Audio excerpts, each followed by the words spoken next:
My name's Megan Coprash and my job role is Associate Assistant Principal at the school, and I work at the Gateway Academy. But my main roles are, first and foremost, I'm a classroom teacher.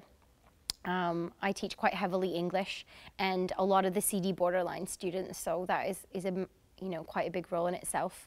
I'm also head of sixth form, responsible for rewards whole school.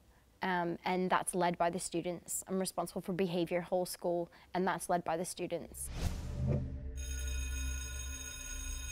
I've grown up and did all of my schooling in Canada, and now I'm sitting here 8 years into a job at the Gateway Academy, and it was never actually part of the plan, if I'm honest. So my time at school, I was your typical Miss Goody Two-Shoes, couldn't, go amiss. And I was really quite rebellious, to be honest. School for about 2 years became not important, thankfully, with the support of amazing family and wicked grandparents. If it wasn't for my granddad, but if it wasn't from him looking at me going, don't make the wrong choices, I don't think I would have stepped up.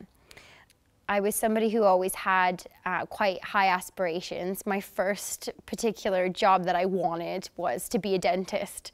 I saw money. But then when I went off to university, I realized that that wasn't something that I enjoyed, or my heart wasn't in it, and I wanted to work with people and help them. And that kind of grew into teaching. I don't remember it very clearly, but I put my name down at a job fair, obviously to teach in the UK, and this random phone call just dropped from the sky saying, there's an interview available to you to teach in the UK if you want. I think after being here for 1 year, my decision was always to stay in England and teach for 1 year and go home to my family, and that was the plan. And I never dreamt, actually, that my plan would change. And I think that's something, it's so important in life to have a plan and have goals and have ambitions, but actually it's okay if that changes. I was holding myself back at the school because I was afraid that it didn't fit into my plan. And I did struggle. There was another time where there was another barrier, and the barrier was kind of home again. I'd lost my granddad, that person who's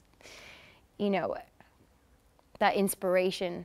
And I missed his funeral because I was here. What do I wish I knew growing up that I know now?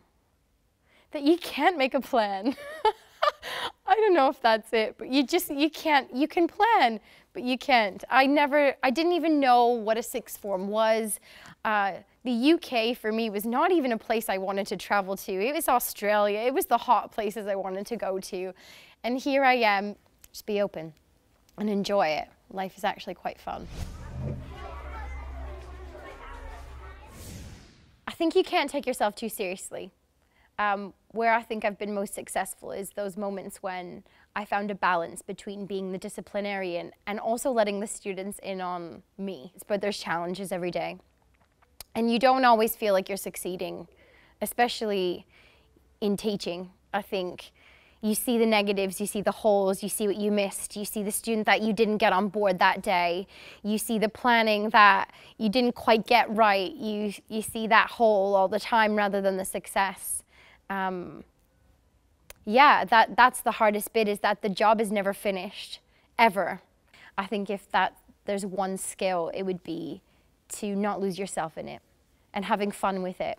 Remembering that it's okay to stop and have a laugh throughout the day. Highlight the good things and walk out every day remembering what you did really well. What motivates me now? Just making a difference.